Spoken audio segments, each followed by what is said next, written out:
Welcome to NHL Fans 365, a hockey podcast where we talk about many different topics from around the league. And here's your host, Boomstick. What's going on, guys? It's your host, Boomstick of NHL Fans 365, and I think this is the 16th episode of the podcast tonight. And we have a lot to talk about, and we're going to go right into it. But first, before I do any of that, I have the three-headed monsters on here tonight, and I'm just going to say a big welcome back to our Carolina Hurricanes admin, hashtag BigRed. How you doing today? Oh, I'm doing great. It's good to have you back, man. It's been months since I last saw you. Yeah, I know. I've been a little MIA. Been here and there, but I'm here for you guys. I know I'm a little downrange right now, but I'm here to serve you guys. That's true. And then on my right of my screen, we have our Montreal Canadiens admin, hashtag InPriceWeTrust. How are you doing tonight? I'm doing actually pretty good. How's everybody else? Doing pretty alright. I built the snake a new cage. For any of you who don't know, I have a snake. So I built him a little crate where he can just slither around and stuff like that. So he's happy. He's just slithering around. He's like, what is this thing? Wish I can actually... Let me see if I can actually... Alright, there you go. I don't know if you can... There it is. You can see he's slithering on the thing. So he's good to go. He's got a brand new crate. He's good to go. And then, last but not least, let me just get my camera. Last but not least, on my left, we have our newest addition to the team. His name is hashtag HammondWithFries, and he is the admin of the Ottawa Senators. How are you doing tonight? Yeah, I'm going good.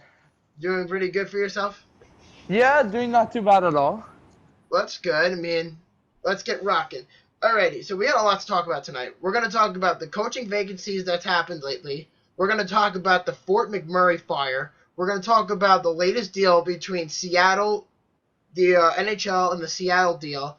We're going to talk about Tony X, because that's been a really weird story. And we're going to talk about the Washington Capitals. We're going to talk about the PK Subban trade rumors, which I know Subban will probably get traded, probably not get traded. We'll get into that later. We're going to talk about Drake Cagula, which we'll find out where he went later, because I know.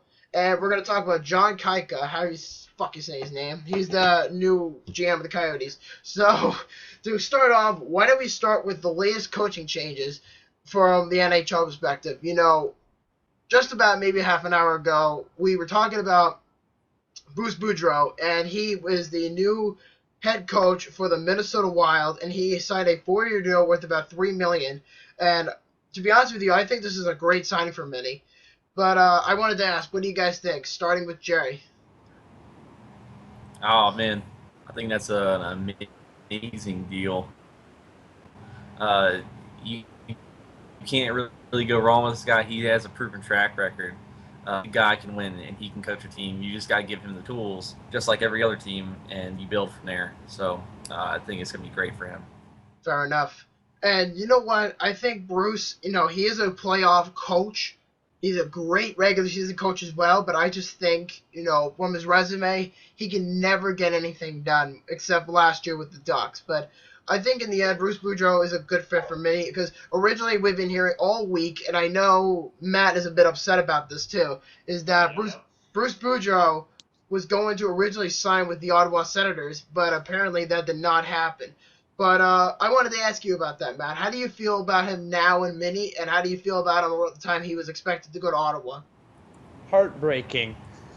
The Ottawa Senators haven't really had an experienced coach in a while, and I was hoping Boudreau was going to be that. And I blame Melnyk personally for the simple fact that he won't throw out a cash. And they're the team with the least money they get because of Melnyk, and I think that was a core problem right there. But I think he'll be great in Minnesota, that's for sure. He'll bring them in the playoffs. I don't think they have the team to win it, but I do think they'll do pretty good under Boudreau. I think they're going to be better than what they've been through with Mike Yeo and John Torchetti from the following 3-4 years. Because Minnesota went through a huge coaching change in the middle of the year towards the end, and then later they said, John Torchetti, you're going to be the guy leading this team. And to be honest with you, he wasn't that bad in the playoffs. I have to give him credit. But bringing in Bruce Boudreau is a big upgrade, and I think he'll be making the Minnesota Wild a much better team, a little bit more competitive, and just going down the line. I think I'm very happy for him. But personally, as a fan of the Sabres, I am pretty pleased that Bruce Boudreau did not sign with the Ottawa Senators, because I kept saying to myself all day, if Bruce Boudreau was going to Ottawa, I said to myself, geez, he's going to be really kicking it in Ottawa. He helped that team get through their rebuild much, much faster, despite the year before making the playoffs. And now everyone's looking at him like, wow, gee, the Ottawa Senators are something serious. And then you find out, like, later tonight, which is today, that he's signing with Minnesota. So I think it will be interesting down the road to see what they do. So, and that's that. But, Steph, what do you think about Bruce Boudreau going to Minnesota? It's a really good deal that he signed with Minnesota, but he will be a very good coach with Minnie. $2.75 million a season for 4 years, which he will make $11 million in 4 years. I think so too. I mean, doesn't that affect their cap too? It kind of does, because they have to sign their free agents in free agency. And they got to figure out how to get rid of Thomas Vanek, because they got that. Exactly. But Thomas Vanek wants to stay because his wife is from Minnesota. Yeah, but he also went to college there. But that's not what we're here to talk about. But do you guys think with Boudreau, do you think the Wild are going to be less competitive or more competitive? Obviously, more competitive. More competitive? Oh, yeah, for sure, without a doubt, because he has a proven track record in the regular season. The Ducks went in the conference finals last year, lost Game 7, but still, yes, he had a good team to work with, but it doesn't. He's the coach that went, I think it was 400 wins the fastest, which right there is an amazing achievement, right? Because Dan Boswell was the youngest to win 250 at a young age too, if I recall, with Pittsburgh. But that Bruce Boudreau and Dan Boswell are two different coaches. But I'm happy for Minnie though, that they finally got a coach who will kick them in the nuts just to play competitive and work harder. I'm very happy for them. So that's that. What about you, Jerry? Like, do you think this is going to impact Minnesota for years to come? I think it's going to help push them further than they really have been, because both Minnesota and Anaheim, when they've been reaching the playoffs in the past couple of years, they haven't been progressing as far as they need to. But a good change of scenery is good, especially for a new coach. It might be a little shaky the first year, but I think he brings in a good quality to the team, because with over 300 games that he's coached, he's won over 200 of them. That's a good record, and it proves that he knows what he can do, but he has to have the tools to do it. And with the Wild, he has many that he can reach to. I mean, Koivu. Tremendous. Niederreiter's still young. He can still contribute to the team. Vanek, I mean, he knows he's up in the air. The whole team is at his disposal, and he can use what he's learned from Perry and the rest of the squad from Anaheim and help teach the likes of the Young Bucks of the Wild and how they contribute to the team. I mean, everybody keeps telling me that whenever Minnesota signs a big-name player, like going back 2 years ago when they signed Vanek, everybody was saying the Minnesota Wild were going to be Western Conference final material.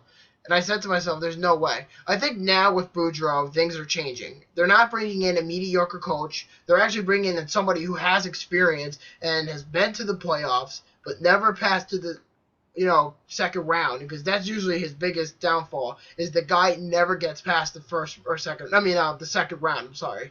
But the one time he passed the second round was last year, obviously. But I think he's a good coach overall, though. There's nothing really against him that I just think, though, with Bruce, he contributes more as an offensive coach, never as a defensive coach. I think that's why he fails so miserably in the playoffs, because he can never structure a defense. I think the thing that the Wild was missing was the speed that a lot of other teams had, and I think that he's going to be able to tap into the team and not rearrange the lineups too much, but maybe put some special talents that he sees in his eyes in certain positions to wake up the team and skate the puck down to the ice and get in front of the net to score the dirty goals, the greasy goals that the Wild desperately need. That's true. I mean, goaltending shouldn't be an issue. The offense, like you said, it'll help them out a little bit more, but their defense is really a big standpoint. But I'm sure Boudreaux's going to make some changes. But moving on to the next coach, what about Bob Hartley? Now, this is one I was pretty curious of knowing about. Where do you guys think Bob Hartley's going to go? Ottawa. Ottawa? I'm hoping. I mean, That's for sure. I mean, there's other coaches out there too. I mean, Randy Carlisle, Benoit, whatever you say his name is. I know that the Ottawa Senators have interested in him for a while. Forget his name. Who did I say? Carlisle, Bob Hartley, Mark Crawford, Mike Yeo, Mark Crawford. There's a bunch of coaches the Ottawa Senators can look at. And in my opinion, the guy for Ottawa, to me, and whoever they pick, unless they do something really stupid, because I know Eugene Melligan has that reputation of being a cheap bastard. And believe me, I know that from experience, because Tom Galsano, when he was the owner of Buffalo, used to be mad cheap. So I know exactly where freaking Matt is talking about in terms of that. But Mark Crawford, that's just my take. I'm going to say Mark Crawford to be the next coach of Ottawa. And I think I agree with that. Ottawa has, like I've been saying, like you need the tools to the team, and you need to coach the team. And I think he's been waiting for a team like that because Ottawa is full of young guns that are ready to break out, and they already are breaking out into the NHL. But every team will catch a slump, and sometimes you catch too many slow ones and too many bad ones, and that's what Ottawa has seemed to hit this season. I think he will soon see that maybe Hammond is the true savior in the net for them, and maybe they'll scoot away from Anderson. Hopefully they will. Not to down on the guy, but I think that Hammond will be the one that'll save the team in net if he chooses to do so and he realizes that. That's true. I mean, it's whoever coach goes to where. It's all what it comes down to the wire. And regardless who Ottawa takes, I'd be very happy for them. Even though I hate them with the passion, I would be very pleased with whoever they pick. I would be glad to say, you know what, the Ottawa Senators finally have a coach that can actually kick them in the, like I said, give them a good kick in the balls to actually start playing competitive hockey, because Dave Cameron was definitely not the guy. Paul McLean was not the guy. How many coaches have Ottawa had for the last, 4 or 5 years? I think 6. That's a lot, dude. Yeah, that's a lot.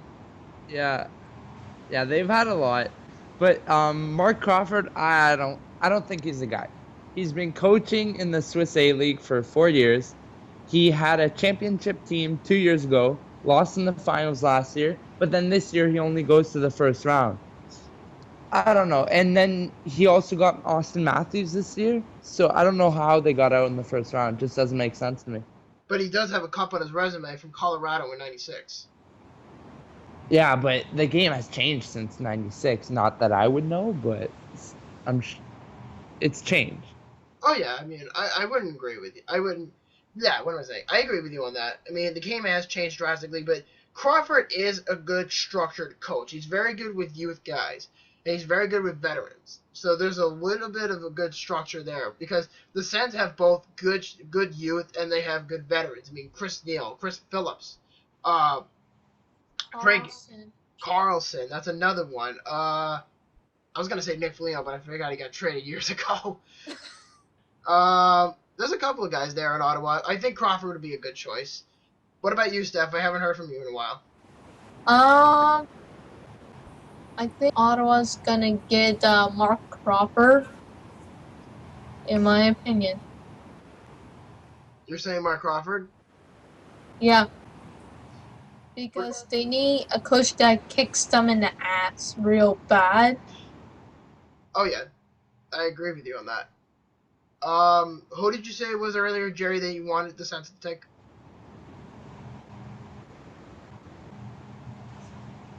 Say what? I lost you. What I was asking was, I don't know if I asked you this yet. Who do you think is going to be the coach of Ottawa? I don't know. It's up in the air. There's so many really to pick from right now.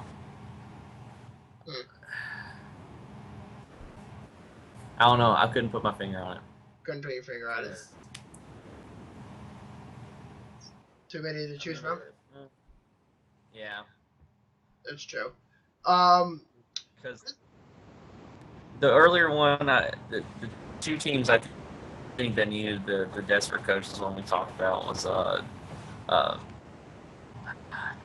his name Bruce. I think he would have been a good, but I mean the Wild was able to pick him up, and things went their way. That's true. I mean, the difference between Minnesota and Ottawa is Minnesota has money. Ottawa has a cap problem. But let's see come down the wire. I mean, that's technically what it comes down to. What about Calgary? Now, this one I've been hearing for quite some time. Calgary is an interesting one because I've been hearing numerous, candidates. Bruce Boudreau was one before Minnesota. Keyword before. Kevin Dineen was another one, but the leading front runner is Randy Carlyle. If Bruce would have went to the Flames, I would have been pissed off. I'm not even a Flames fan. Why would you say? Everything that goes to the Flames dies. But what do you think, Matt? What do you think of the idea of Kevin Dineen or Randy Carlyle? Mostly Randy Carlyle going to Calgary. I think Randy Carlyle is a good coach, but he's always going to get marked by the fact that he was with the Leafs.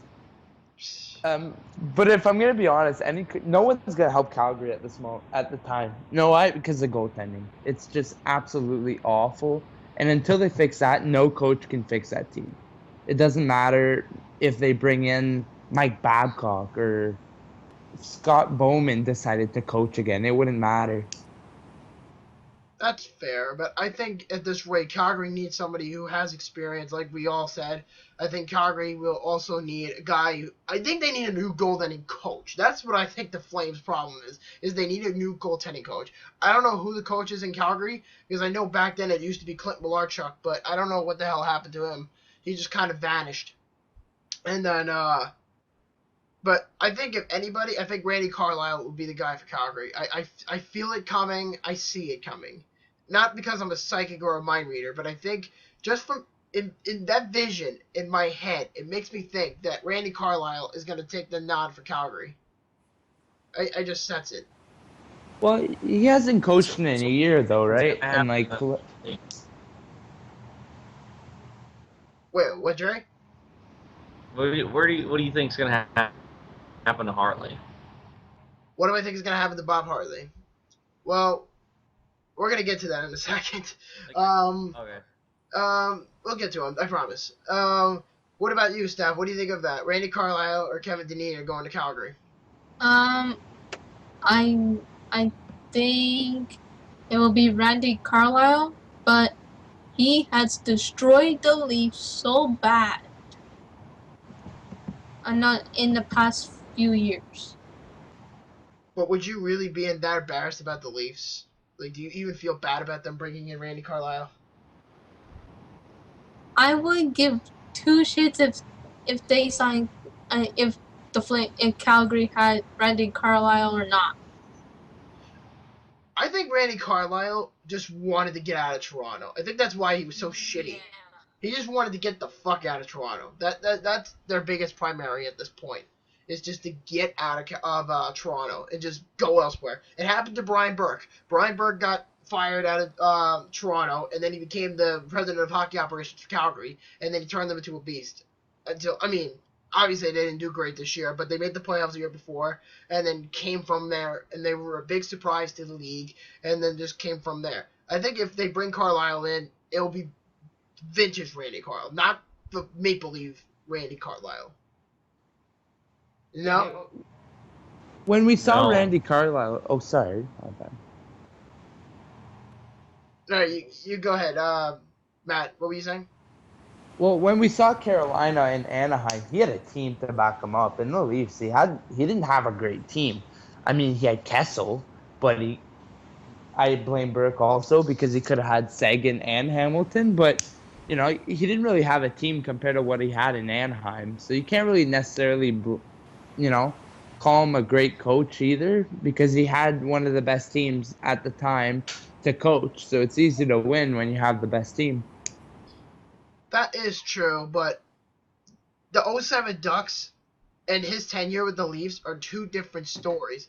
It's like comparing the New England Patriots Super Bowl wins and then the year before and the year after, the same coach. I'm just gonna say Bill Belichick, for example, would leave New England to go coach the Cleveland Browns, and then people would say, "Oh, he sucks as a coach of the Browns." It's the same iconic idea. It's the same idea here. But though I think he would go back to his old formats if he goes to Calgary. And I saw Jerry before nod his head no. So I'm curious what he has to say about this. He's always got something interesting to say. I know he does. I think it would behoove the Flames to pick up Macklin. I didn't catch that. One more time. I think it would behoove the Flames if they were to pick up Paul Macklin. They would boo the Flames if they took Paul McLean. The Walrus? If they picked up him, I think it would help push them again. Yeah, you could say that. I think. I mean, if you look, what he's done for the Sens when he was with them, he did help them.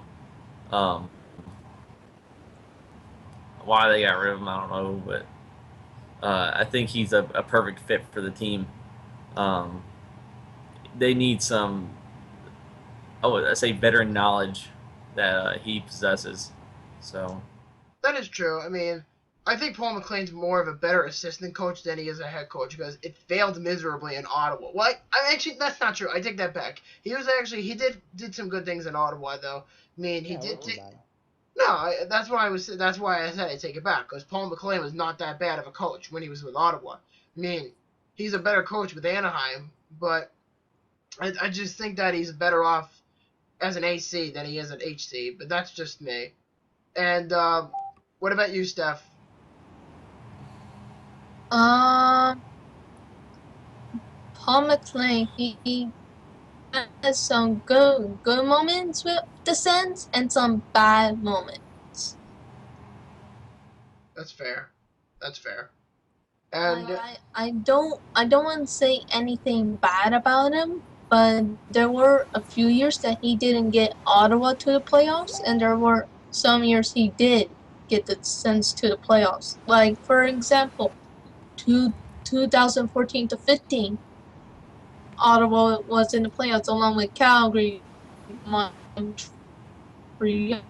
and Irving teams. so Calgary Including the Winnipeg Jets.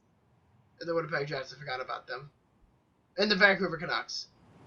Yes. How dare you forget the Canucks? Shame on you. Shame on you. I didn't forget Vancouver, but I was trying to think what other Canadian team was in last year's playoff.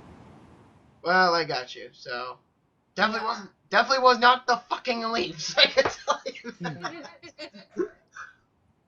But they did get Mitch Marner, so it's pretty good. I feel bad for him, and we're gonna get to that in a little bit. The last coach I want to talk about is Bob Hartley. What does everybody think about it? Like, does anybody have any bold predictions where he's gonna go? Anaheim. Anaheim? Yeah, for sure. Well, I'm nobody. not for sure, but What? The Nobody. Ducks. Ducks? Nobody's gonna pick him up. I think he's going overseas. Exactly. He's not gonna coach an NHL team for a while, and if he does, it's not gonna be for another year or two. Yeah, I think if anything, he's gonna go to the Zenrich Lions and replace Mark Crawford. I really believe that's gonna happen. And if anybody, I think the Flames could look at, depending how the Blues do, I'm gonna say Ken Hitchcock. Yeah. It's a strong choice. It is a strong choice, but that's just because they've been saying from the beginning that if the Blues don't make it past the second round, or if they don't beat Dallas, Ken Hitchcock is done. So there's a lot of expectations and a lot of pressure on Ken Hitchcock to the coach of the Blues. But if he is released, I say for Anaheim, Ken Hitchcock would be the guy, in my opinion. So, I mean, bottom line, we'll see what happens.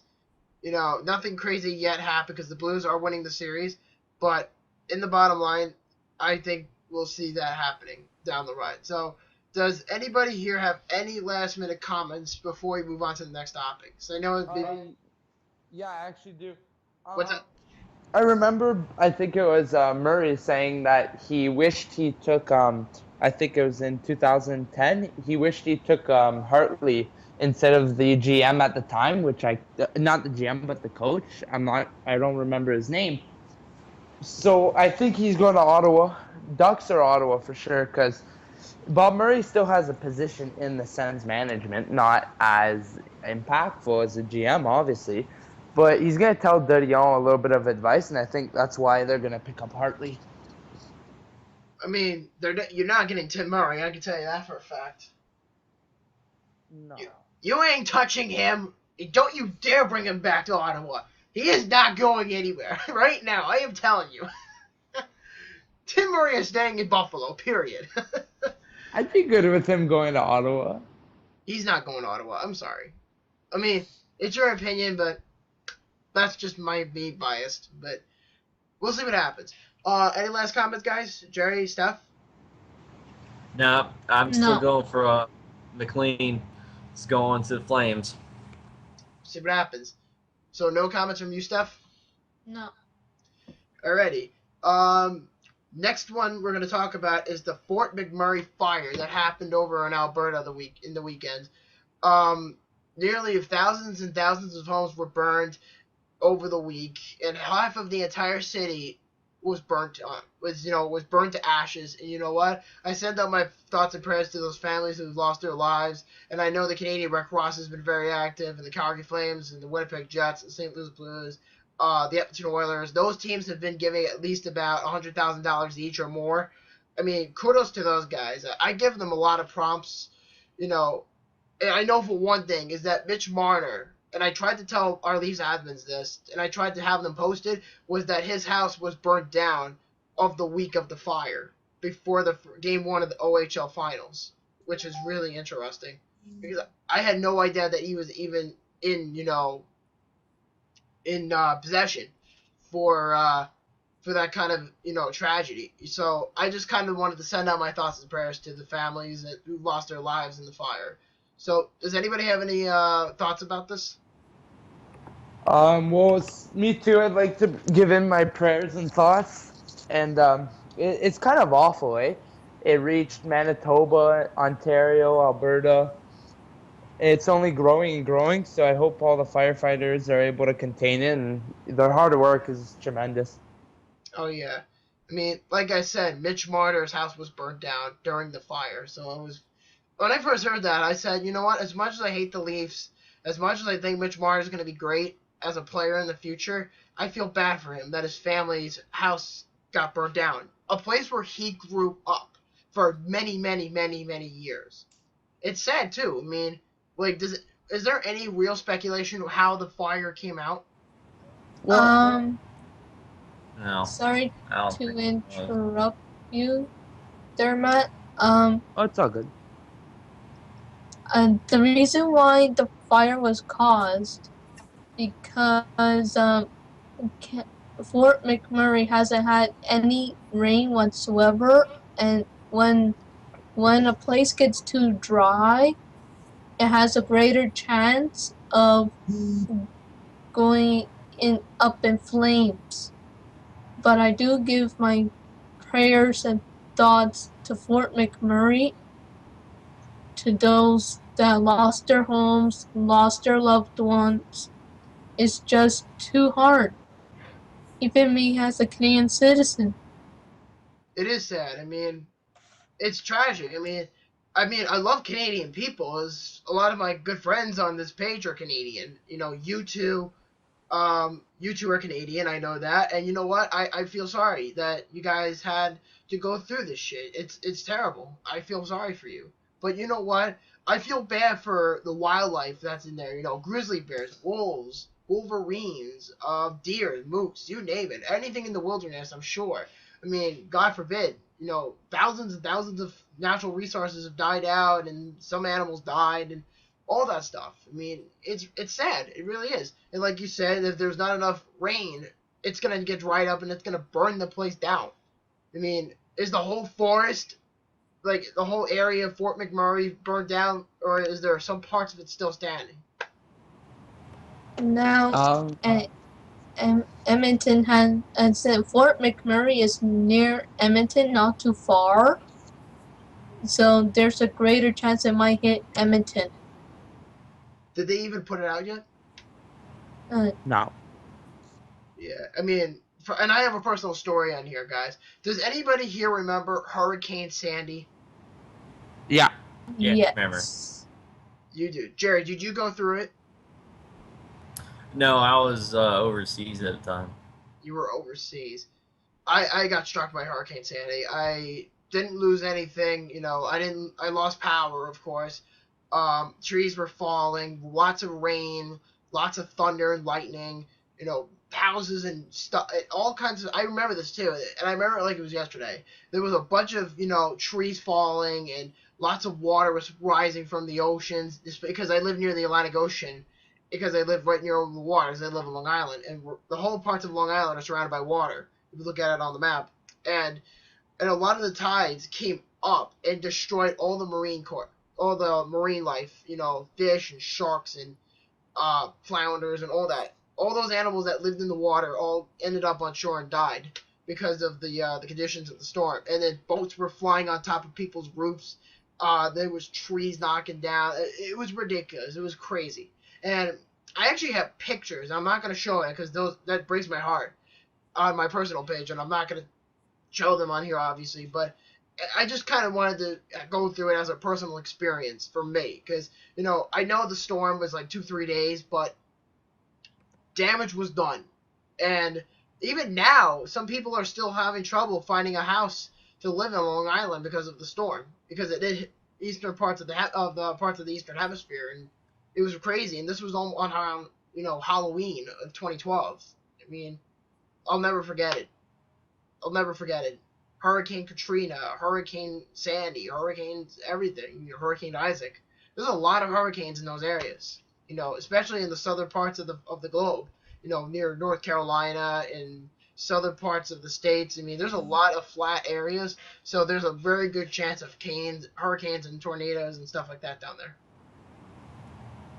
I went through the ice storm in 1998, and I was about 6 months old when the ice storm happened. My dad got a Teacher Saying Ice Storm Survivor.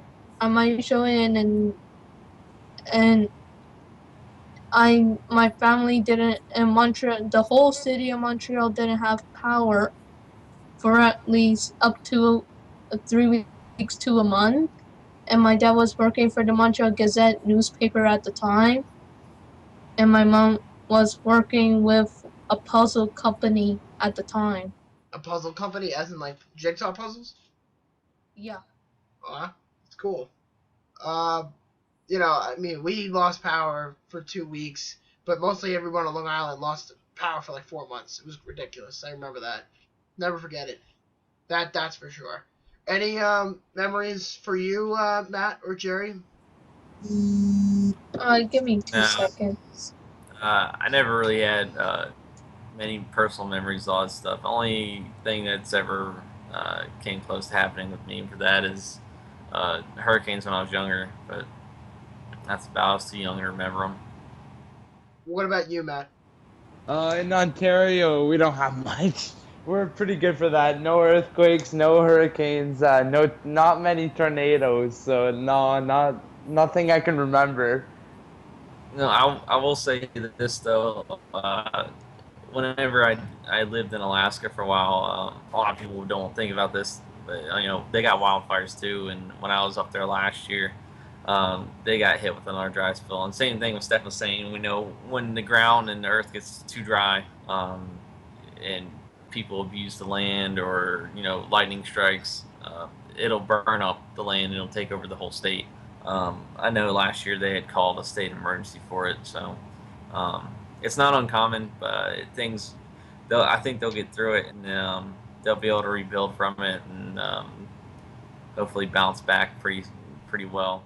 Hopefully so. I mean, Long Island over here is still rebuilding from Sandy, so it was tough. I mean, I definitely, because I have a pretty big house, but I'm not saying, because if we were in the lower parts of the ground during Hurricane Sandy, your house would probably likely be flooded at that point. Your whole basement would be flooded, the whole house would be flooded, and you would likely get electrocuted if you were in electrical areas with water in it, obviously, so you don't want to step in there, of course, and get electrocuted and die. So that's that.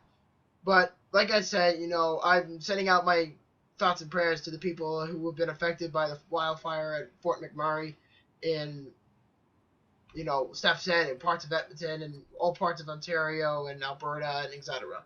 So, any last thoughts about the fire, guys, before we move on? Nope. No. Nope. What about you, Jer? I'm good, bud. Alrighty. The next topic we're going to talk about is the Seattle Arena deal, and this deal did not go through because then the council at Seattle has no interest, but they want to bring back the Supersonics.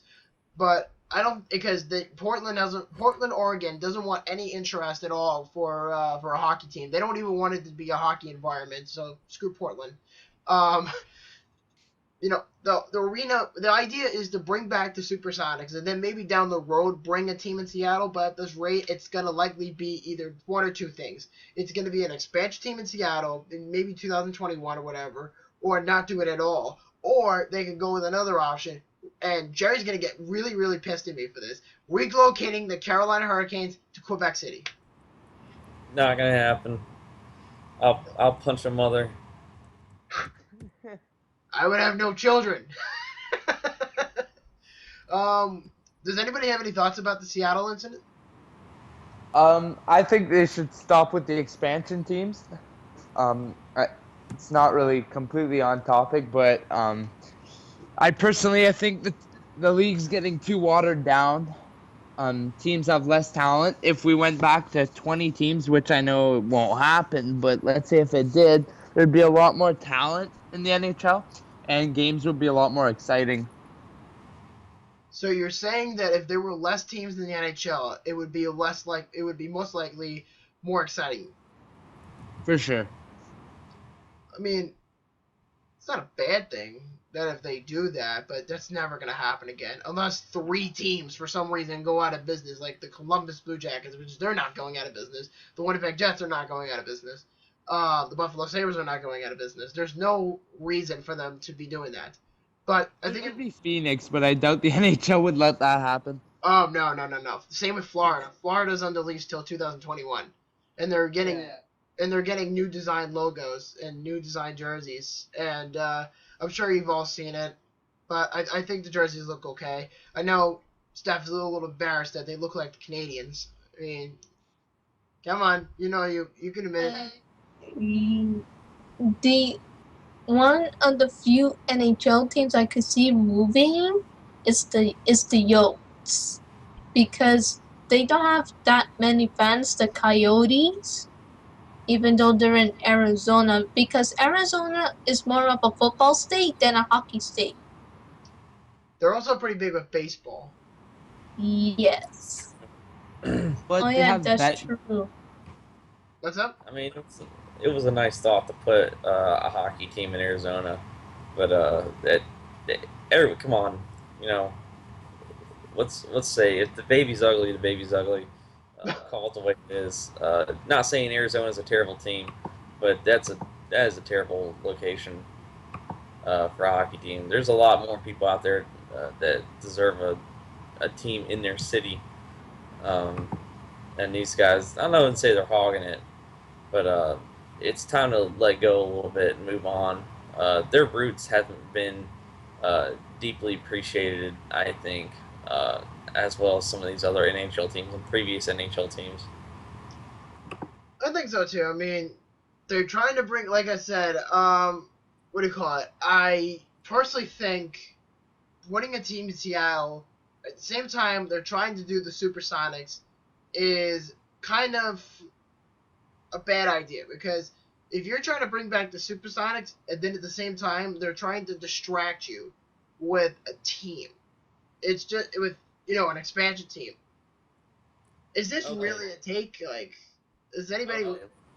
Let me pause you just for a second. Okay. And to just put this in perspective on why Seattle doesn't need a hockey team is, do you realize how closely that the Canucks Stadium is to anywhere remotely in or near Seattle? I've never been there, so I wouldn't know. I know that Seattle's like on the border of Canada with Vancouver. I know that. Yeah, that's what I'm saying. It's not a tall drive to go from Seattle to Vancouver to see a hockey game. If you really want to see it, trust me, I drive a long distance to go see my hockey games. But they have a fan base. I think anybody that lives in Seattle, if they have a favorite hockey team, is probably the Canucks. And if vice versa, if they want to move the Canucks out of Seattle, which would be a terrible idea, I don't think they would lose any fans, but it would probably piss people off because of how close the stadium is to their larger fan base. I could see that, but I think it also creates, if they bring a team in Seattle, it's going to create a new rivalry with Vancouver. Because think about it. The league wants to put two Western teams in the new expansion draft. I know Las Vegas is up there. And by the way, I am not on board with this whole Las Vegas idea. I mean, bringing an expansion team in Las Vegas, and I think the expansion draft is in a couple weeks. Or actually, no, it's a couple days after Mother's Day. Yeah, they've confirmed that there's going to be an expansion draft, and at least one team now has to give up at least one player per team. So let's say Ottawa would have to give up Mike Hoffman, or Buffalo would have to give up Zemgus Girgensons, or Carolina would have to give up whoever they want, or Montreal would have to give up whoever they want. They got to give up somebody just so they can apply to the expansion draft? Yeah, the expansion team. But would it be a bad thought to put another team in Texas? You know what? I didn't think about that, to be honest with you. Because, I mean, put it this way, look at the teams in California and the size of the state, because they have the size and the capacity to do it. And then look at Texas, they have the size and the diversity to do it. And then you would still be able to keep some of your fans from Arizona and then still call it a Western Hockey League team. Yeah, but here's another thing. Yes, you have the Dallas Stars, but you also got to think, you have the Texas Stars and you have the San Antonio Rampage down there. And you have other junior hockey teams down there. That's my point exactly. And the Rampage are actually a fairly popular team with the locals. I mean, I think the Rampage, in my opinion, are a little bit more, in terms of popularity. I think, though, their fan base-wise, I think is bigger than the Arizona Coyotes. I really believe that. Because the Rampage play pretty concise hockey, if you ask me. The Yotes are just another, mascot for the league to play with. It's kind of like dealing with a guy that works at Subway, when you have to have these big carnivals in your local town, and there's always that one Subway with your asshole manager that puts you in a superhero costume in the shape of a Subway sandwich and goes out and says, go advertise our page. And then if you don't do well, you get sent back in. That's what I think the Coyotes are like. The Coyotes are like the mascot of the NHL. They want to go out there to advertise the fans, and if they don't do it, then they get sent back down to be a shitty club again. That's just how I view them. But if they want to be really that harsh, relocate them to another part, Quebec City, or another part of Toronto. I know they've been talking about Hamilton, and I know they've been talking about Markham. But is it really necessary to put a team down there? No. I don't think so. I can't see another team in Ontario. Maybe another team in the province of Quebec. Because Quebec City and Montreal used to have a huge rivalry along as big as Montreal-Boston or Montreal-Chicago or Toronto. That's true. And I've been hearing for months and years that they were going to put a team in Markham and then have a rivalry with the Leafs, like what they used to do back then with the Quebec Nordiques and the Montreal Canadiens, because they were two provinces in Quebec, and they were like literally next to each other, and they used to fucking kill each other. That's just how bad it was. And then I got one more for you. It's a state probably no one really thinks about because it's half the size of the country. What about putting a team in Anchorage, Alaska?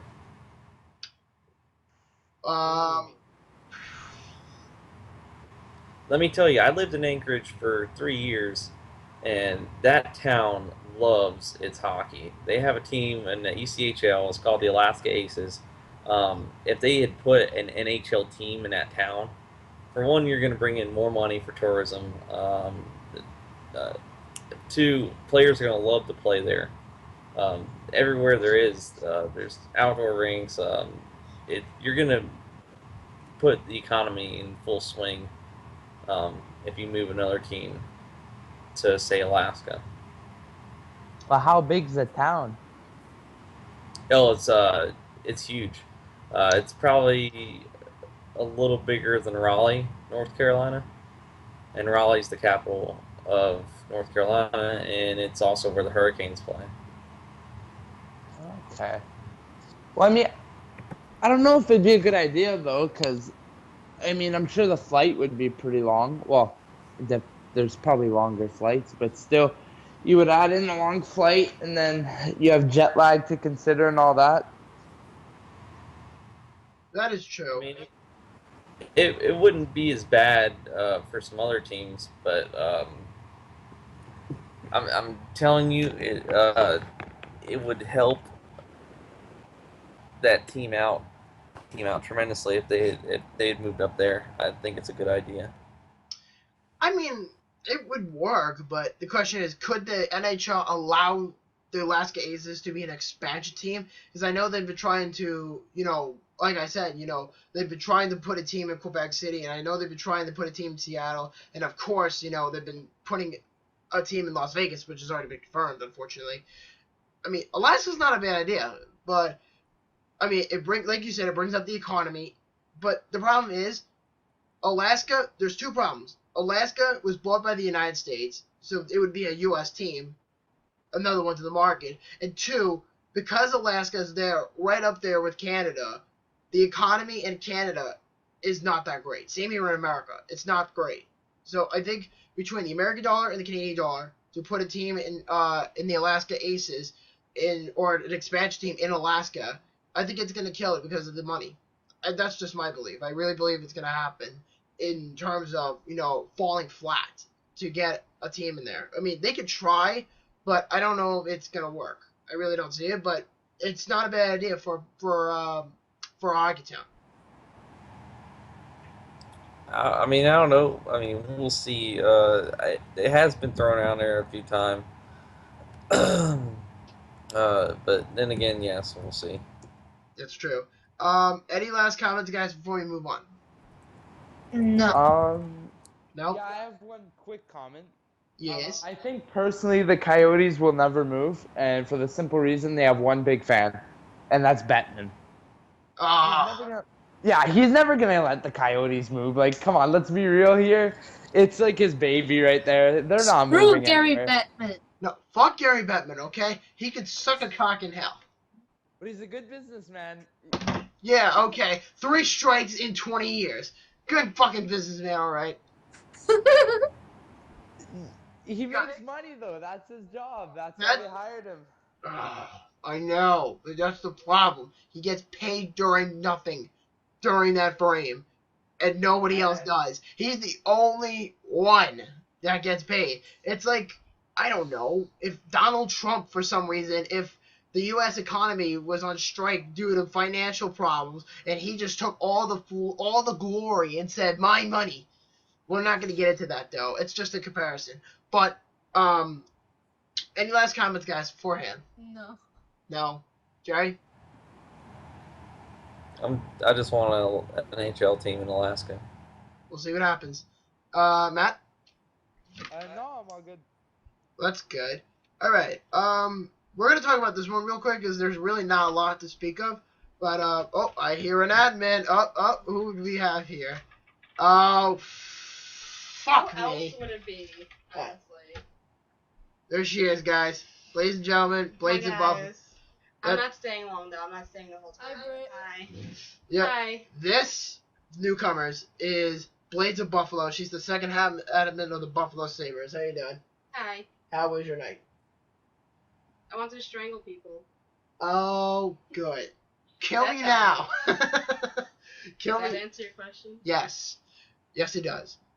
All right, we're going to get to this topic real quick. Tony X. What does everybody have to say? Making a big deal for nothing. Big deal. He's a new fan. They get new fans every day. I don't see why it's a big deal. I don't either.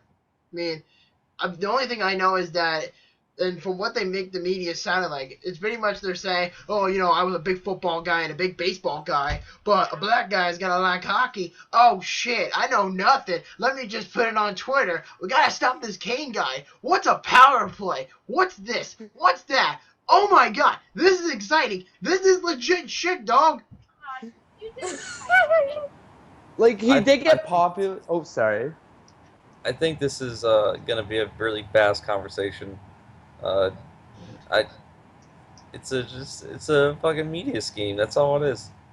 Yeah, and then I agree. Like, it's a simple main scheme for the media. But then the next day, okay, the next freaking day, he goes on what's his face? Good Morning America, and Brett Hall's on TV, and he says, "Congratulations, welcome to joining the bandwagon for the Blues. Here's your first tickets to your first game. You're sitting all the way to the bottom." Goes to game 3. Blues blow out the Stars 6-1. He's happy, and he's standing there like this. I Yo! was watching that game when the Blues outscored the Stars. You sound like a real American. No, I'm not gonna get into that. I'm embarrassed. But anyway, I'm Why happy. Are you embarrassed? What? Why are you embarrassed? Because you have a guy who's getting attention span for nothing. I mean, it's like you tweeting at. Twittering? Yeah, twittering. It's like you tweeting about a game and you never heard about it or know anything about it, and you're like, oh crap, I like this stuff. And the next day, you know, you get invited to go to a Sabres game or something like that. God damn it. Would you be ecstatic or embarrassed that you just got a random call from the Blues or Well, the who Sabres? am I? Who am I, first of all? You're the Tony X. Is Who's Tony X? It was just some guy who just twittered the Twitter? yeah, he twittered Game 7 between the Blackhawks and the Blues in Game 7 last week, and stop fucking talking. And he what's it saying? He was saying, "Oh shit, I don't know any of this stuff," and you know he started tweeting the game, and he got very excited, and then he got all this. Oh, that guy! I know now. I know him. I know Santa. Oh god, no. Yeah, so media scheme, yes or no, guys? Or do you think this is just another popularity? Ooh, Santa got a goal. Fucking A, Cotton. I'm sorry, I didn't catch that. I said fucking A, Cotton. Yep. What about you, Steph or Matt? What do you guys think of Tony X? I have to agree with Jerry. And Brittany, why do you yawn so loud? I'm sorry. I just got out of work. Oh, boo I have hoo. to deal with idiots. The Tony X thing. Ooh, No I one's have to remember work this. two games on Thursday. As soon as the Blues get eliminated and they don't win, everybody's gonna forget about them. Yeah, right? And does anybody have any comments left to go before we move on to the next topic? No. No. Fuck shit up. Yep. Alrighty. Forget that guy. That guy. Yeah, that guy. Anyway, we're going to talk about the Washington Capitals. What is their deal? What is their deal? They're such a good regular season team, and they fall flat in the playoffs. What is up with them? The Pens are out skating them. They're outskating them? They are outskating them. They are getting the lucky bounces, and they're playing off it. They're getting the greasy goals, and they are getting in front of the net. First off, I want to make a little comparison.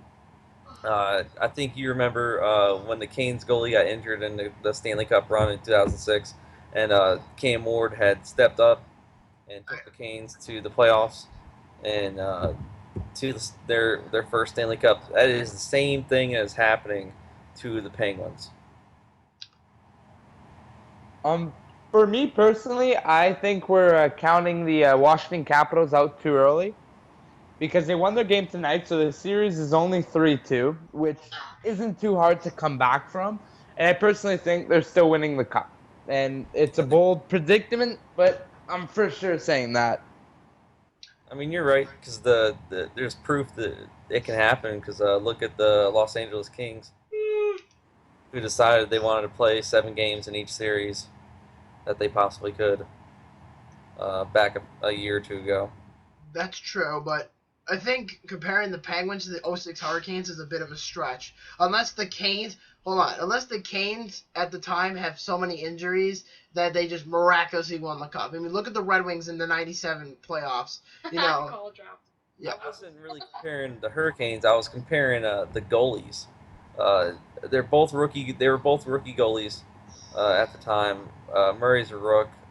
Cam Ward was a rookie that year, and never really played an NHL game besides Murray because he has, but and he helped carry that team when they needed him the most. And it could be luck right now. Who knows? We'll see where the proof lies on Game 6. We'll see where the Capitals end up with the Pens. Now, I'll say this: my money is riding on the Caps on this one, but the way they're playing, I couldn't tell you.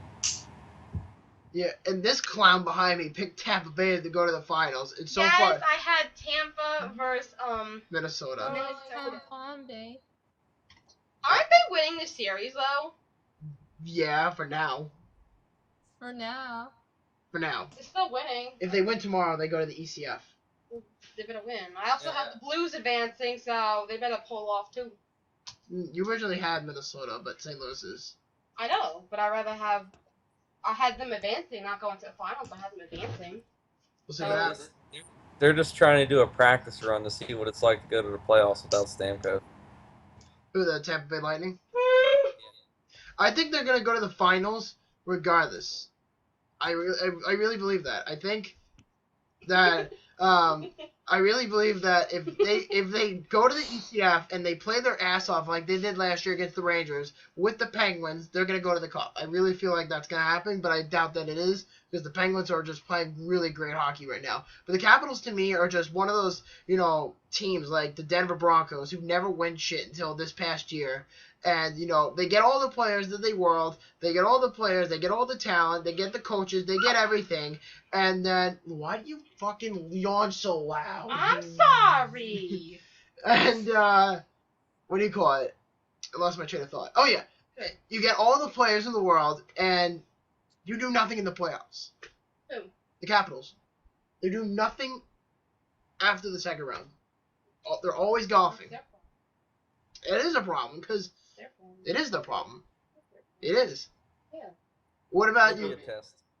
I think so. I mean, if they can retaliate against Pittsburgh, I think that's amazing. But I have a feeling the Penguins are just too good at home.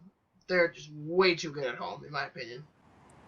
Look, I thought after Game 4's ass whooping that they were going to come out balls to the wall, but they didn't really at all.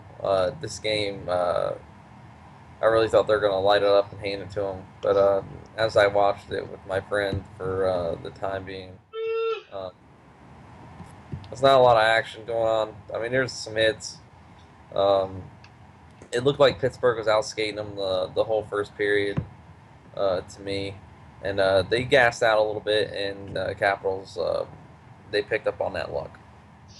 I see. What about you, Matt? Personally, I think, like I said, Washington is going to beat Pittsburgh. I know Pittsburgh has a lot of depth. Yeah, my bad. But I don't know. I think Washington, talent-wise, have a lot more. And if Kuznetsov can wake up and do like he did in the season, the Pens are done for sure. What about you, Steph? I think Washington is. Brittany, why do you yawn so loud? I can't help it. Oh, sure. What? Okay. Anyway, Washington is going to beat Pittsburgh, even though Pittsburgh is out skating them right now.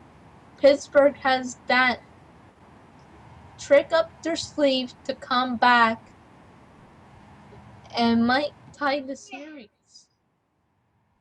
I think the one thing the Caps have, the Penguins don't, is retaliation. Because the Caps have a pretty good, resume for retaliation. I mean, they put up a fight with the Rangers for years and years and years. And now all of a sudden they're fighting the Penguins. And then it's like the first time since 7 years that Crosby and Ovechkin met in the playoffs. And then everyone's going... It's all about retaliation. It's going to be 2009 all over again. Overrated. Who? Crosby?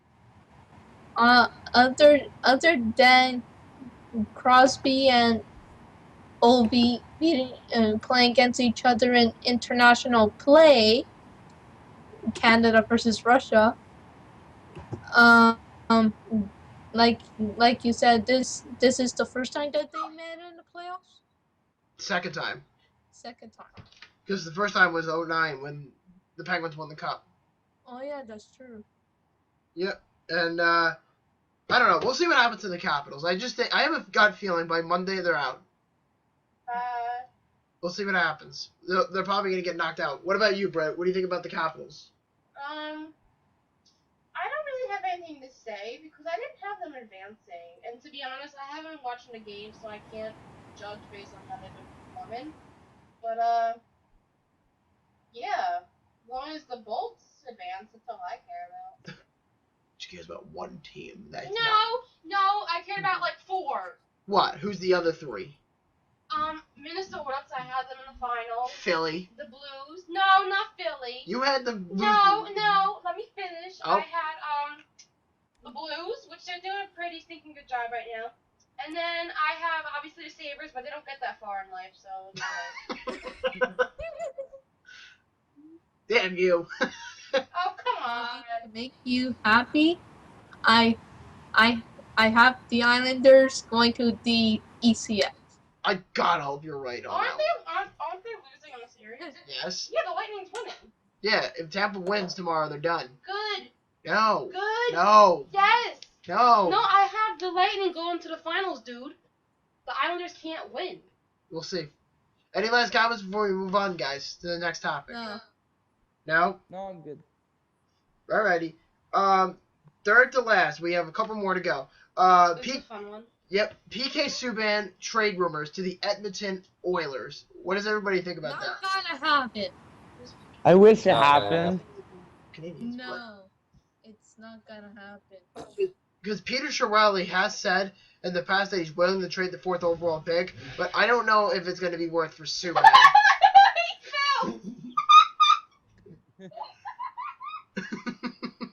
I don't think there's no way that Subban would go to the Oilers.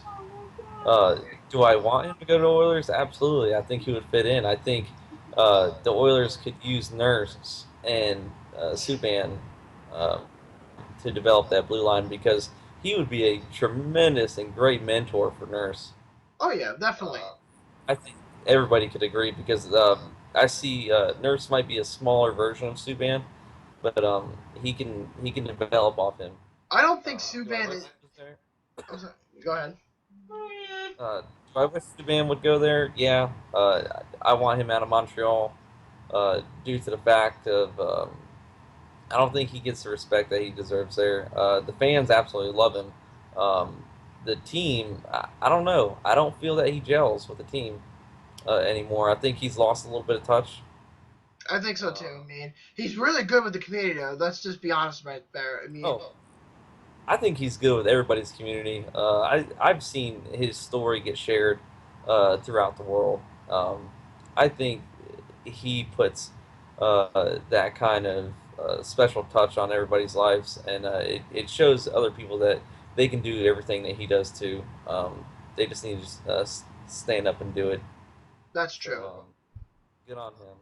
Definitely. What about you, Matt? What's your opinion about PK Subban?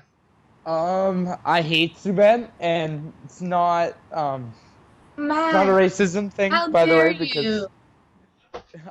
it's just I really hate Subban, and it's just because he in the playoffs, I think 3 years ago or four, he beat Turris while he was on the ground, and that I just did not like that, since Turris is one of my favorite players.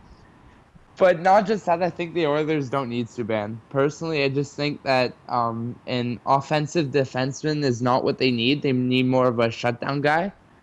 So I think even though Subban's a great defenseman, don't get me wrong, I just don't think he's what the Oilers need right now, especially not for the 4th overall. Yeah, because I know Peter Chiarelli's looking for a defenseman. Because that's the only condition. If he wants to trade that pick, he needs to get a top-notch defenseman, top 4 at best, or top 2, mostly top 4. But I think Subban would be a really good guy to have on their team. As much as I'm gonna start years and years and years now hate the Oilers, I don't hate the Oilers. I hate their fans, but we're not talking about them. And Nashville just tied it, by the way. I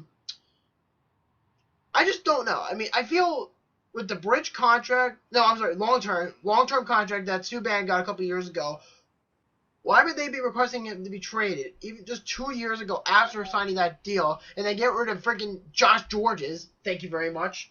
And Brian Giunta, don't forget Giunta.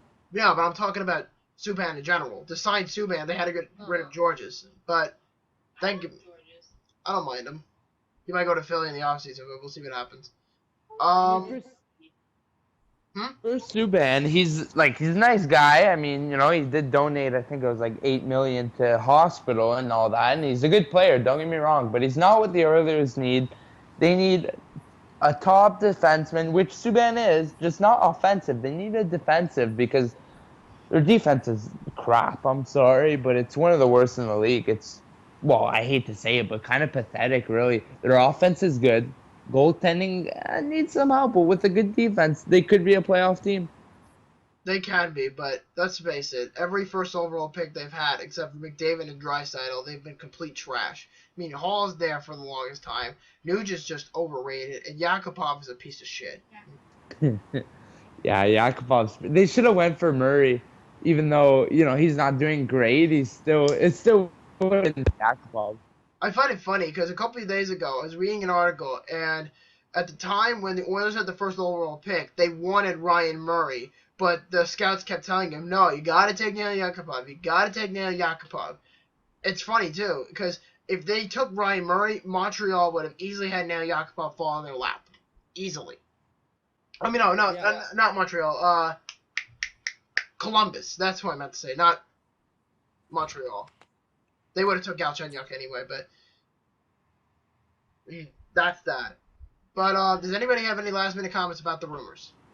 Nope.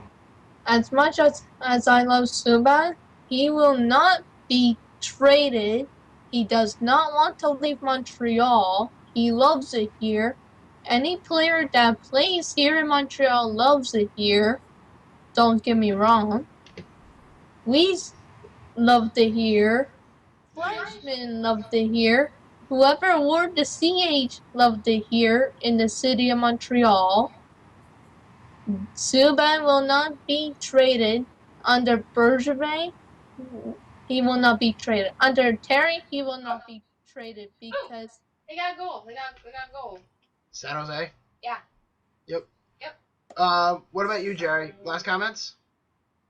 That's what I want. I don't think he's going anywhere, but if this news, the season coming up, the 16-17 season, things don't gel towards PK's way, I think he's going to be up and packing. So. Fair enough. What about you, Matt? Not really on PK. I don't think he will be traded, but Terrien, he's just awful. Him and Bergevin should be gone. Honestly, they're running the team in the ground. Personally, I mean, Dale Weiss trade that was pretty sad. Let's be honest here. Don't forget Fleischman, Matt. Oh, that too. You know, both players. They're good players. We traded those and and and a pick for Philip Daniel and a pick. Yeah, I don't know. For me personally, I think both of them should be gone. Start fresh. There's some good coaches left and some good GMs even. And I don't know. I don't think they're what sorry, my bad. I don't think that's what Montreal needs right now, personally. I believe that too. What about you, Brett? Any last minute comments? Whatever happens, happens. Fair enough. I honestly I've been watching the game. I know. That's typical Brittany. Hey. Hey. Anyway, speaking of the Edmonton Oilers, Drake Cagula. Now, this guy has been on the media board for a week. The fuck?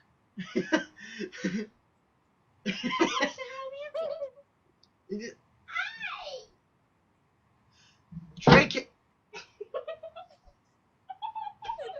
Really? Way to go. Drake Cagula to the Edmonton Oilers from the University of North Dakota. I would love to hear your opinions about this, guys. Personally, I don't really have one, just for the simple fact that I don't know the kid. Well, I mean, he's older than I am, but I just don't know much about him. I mean, I heard he's a good prospect, so I'm happy Edmonton got him. Well, kind of, because they kind of ruined talent. But still, I mean, I wish he went to Ottawa, because I heard they were in the running for him. Same with Buffalo. Yeah. So, I don't know. I don't know the kid much. Like, I haven't heard much about him. I think they're gearing up towards moving Nugent Hopkins out.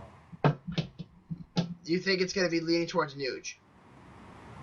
Yeah, I think with what they're trying to do, him or Yakupov's out the door, and Yakupov's out the door regardless. But I think Nugent Hopkins is going to be out the door too, and they're going to look to acquire some more, either a bottom six forward or a top four defenseman. I think Ottawa. And I think Nugent Hopkins is worth a top four defenseman. Maybe top two, maybe not, but the second line, yeah, I think he's worth it. I mean, I think this is leaning towards trading the 4th overall pick. I don't think it has anything to do with Nuge or Yakupov. I mean, it's an option, but I think it's leaning towards trading the pick. Because it kind of gives Edmonton these options to say, hey, we got Drake Cagula, we can do what we want with this guy. Because he was going to go to the Sabres originally, and then Vancouver came up, and Edmonton came up, Ottawa came up, Pittsburgh, Chicago, the Flyers were mentioned. There was a bunch of teams. There was like at least eight. For what? Why did they come up? Who, Buffalo? No, all of those teams. Because they want the guy. Well, we should have left him. Well, I mean, this kid, he's a two-way forward. He could help you on the wing or at the dot, the face-off dot. And he has that. He has that passion that he loves to score. And he could help teams upgrade a team in rebuild wise, like Buffalo, let's just say Ottawa. Sorry, I despise the Sens. I can see what you're saying, though. I think and he's teams like small. Edmonton, because Edmonton, I don't think they made the playoffs in the past few years. 10, 11 years. Thank you very much. Thank you. What were you gonna say? I don't think it's a very good call by them. The guy can score goals, but he's too small for the system. I know he still has more room to grow, but he is 21 years old. He's at that age where players start coming into the NHL. Um, but he's 5'10". He's average height. He hasn't even hit over a buck 90 yet in weight. Um, uh, and I think with the Oilers system, he doesn't fit. Because the Oilers don't do well with smaller guys. That's fair. I mean, if anybody's really small that's gotten away with something at 5'5", 5'8", already seen the weight Nathan Gerby. End of the story. Like short wise? Yeah, short. No, Giannis. Yeah, That's true. I'm not saying that you can't play hockey if you're short, but you got to have a team around you to help you, and it's not going to help his game. McDavid. Let's He's see. short. McDavid? What's his height? No, Drake Hagel is 5'10". McDavid's like what, 6 foot? Oh. No, McDavid's like no. No. McDavid's like 5'11". I mean, And then No, he's 6 feet. sorry to interrupt you, Matt. Take a look at Gallagher. He may be a small player, but he plays double as his size. so does Brian Gionta. Same with Gionta, but Gionta wanted to leave Montreal for some apparent reason. I don't know He why. wanted to go to a He better was a team. trade. So our GM All right. at the time traded him to Buffalo along with Georges. Well, Gionta was a free agent when he left. Yeah, he was a free agent, so same McDavid. with Georges. I McDavid believe. is 19. But Montreal's 6'1", getting rid almost 200 pounds. of Desharnais and Ellert. Then they would be fantastic. Yeah. What were you saying about McDavid, Jerry? I'm sorry. He's 19 years old. He's still young. He's almost 200 pounds, and he's 6'1". Okay, so he's definitely taller than Drake Hagel. And he's got a couple more years. He's 3 years older than McDavid, and McDavid outweighs him, and he's taller than him already. Interesting. But for Montreal, they have protection there because Gallagher. They have someone to protect him. The All-Star John Scott. John Scott, fucking Disney making a movie. No, not Disney. Somebody else is making a movie about him. John Scott. John Scott's a saint. Yep. I love it. I don't even care. Who I'm doesn't? gonna watch that movie. I don't even care. I am seeing it as a Sabres fan, and we are wearing our Sabres jersey when that John Scott movie comes out. You can. Bye. You don't want to see it with me? I don't even know what you're talking about. We're talking about John Scott at the moment. He used to play for the Sabres. He's an enforcer. He was the guy at the All-Star game. John All Scott played for quite a few teams. The guy has like 7 points his whole career. 7 points? Yeah. Literally? Look him up. His name is John Scott. Oh, alright. You're asking about him. Well, you're annoying. I am annoying you, annoying. Anyway, any last comments about If we have a guest, one of my friends wanted to be in it. when? Like right now. Is that okay or no? I'm fine with it, but we're just about halfway through the podcast. Oh, all right. Well, I'll tell her to wait a little bit. That's fine. We're just about finished. We got one more topic to go, though. So She's calling right now. Is that okay if I answer? go ahead, as long as it doesn't bother me. Oh, look! He's sticking his head out of the log! Any last comments about Drake Hagel? No. No. Jerry? Nah, I'm good. Nah. Last topic. Wait. What? Before you start, I'm gonna leave. Okay.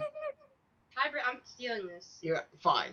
I'm Bring stealing it. Fine, bring it back. Nope, I'm gonna steal it. Fine. I'm borrowing it. Yeah. Bye. Bye, peoples. I will. Bye, Brittany. Maybe I'll see you next podcast. Maybe.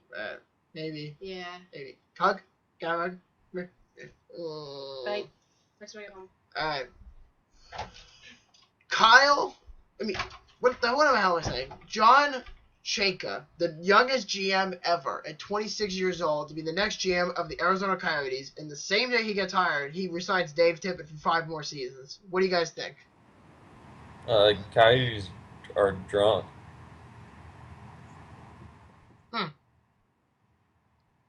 What about you, Steph? He's the youngest GM in the entire league, to be honest with you. He looks older. The guy looks like he's like 35. Like Kyle Dubas material. First, Oldest GM has to be Murray of the Sens. Brian Murray's not even in the GM session anymore because he had to step down because of his cancer. Oh yeah, that's true, but he was the oldest GM. That is true. If he works out well for the Yotes, I'm happy for him. And plus, they have a high draft pick this year. So, at this rate, the Yotes can make a lot of interesting moves. I just don't know. I don't trust young GMs because they don't have enough experience. And, they can ruin their reputation early. And I think with the Leafs and with the Yotes is that John Chayka was an assistant GM the season before, and then when Don Maloney got fired, it was just like, okay, we have no one else to turn to. They had a bunch of options as a veteran general manager. They could have went back to Darcy McGear, but he stepped down, and then they went around the league saying, okay, there's no one else to look at. Let's just take John Chayka as our new GM.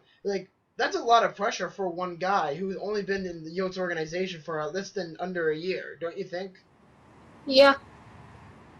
Yo, sorry, guys. It is. Yeah, what do you think about it, Jerry? I think that's the dumbest move they can make. Depends how they make the moves. I'm happy for the Yotes. I'm happy for Dave Tippett that he's coming back for 5 more seasons. That's for sure. Matt, what about you, Matt? John Chaka? Yeah, the new Yotes GM. Well, because I'm a pretty young guy, 17. So, I don't know, I think it's pretty cool. I know I'll never become a GM. Obviously, he's a pretty lucky guy. But still, I think it's pretty cool. He'll bring a new aspect to the game. They might not take him seriously. But still, it shows he has to have some sort of intelligence. But I'm just scared he's going to be used to get manipulated. And that's one big thing. But I think if he has a good head on his shoulders, it won't happen. And he'll make his own decisions. I believe so, too. As long as he makes the right decisions. And the Yotes have a lot of money going into the offseason. So they can use all their cap all they want. There's a lot of options out there for him to play with. They got a pretty big draft coming out. They could take Matt Tkachuk. They could take anybody else they want. That's for sure. I'm scared they're going to throw all their assets to get Austin Matthews since he is from Winnipeg. Arizona? Phoenix? Yeah. I don't see the Yotes taking So off. I'm just Arizona, yeah. So I'm scared they're just going to throw it all. Sorry? I don't think the Leafs are trading that first overall pick. They would be stupid to not trade that pick. If they throw a lot of prospects here, like Max Domi, Dvorak, hell, even Strome. Why the fuck would they trade those guys? The Yotes won't be that stupid to trade Domi and Strome and Duclair. Yeah, like your team did with Ryan McDonough. Now shut up. I'll say this for Bobby. Fuck the Rangers. Thank you. Yeah, I'm a big Ranger hater. Yep. Does anybody else have any last minute comments before we wrap up the show? No. No? Just that the Sens are going to win the cup next year? Just, I gotta. No. You are drunks! You are drunks! And the only thing Montreal's going to be competing for is the #1 pick. Be quiet. We will beat you in next year's playoffs if we face each other. Cheap ass owner. Cheap ass owner. Makes the playoffs again. And, hey, Matt, just let you know that Bobby loves to mock me. Yes, I do. Yeah, so anybody have any last minute comments before we wrap the show? No. No? Nope. Alrighty. So I know this is a little long. It's an hour and 25 minutes so far. And I just want to say, guys, thank you for coming on board tonight. It's been a blast. I love doing this with you guys. I love interacting with my admins, Jerry, Steph, whoever else is on the show, whatever. But it means a lot to me. So until next time, this is your host, Boomstick, and the head admin of the Buffalo Sabres. So Jerry, tell us who you are one more time. Say what? Tell us who you are one more time before we wrap up the show. Oh, I'm BigRed. You're BigRed. Matt? HammondWithFries. HammondWithFries, motherfucker. And then Steph? InPriceWeTrust. Yep. And this is your host, Boomstick, one last time, and we are wrapping it up for tonight. Catch you guys later. Until the next one.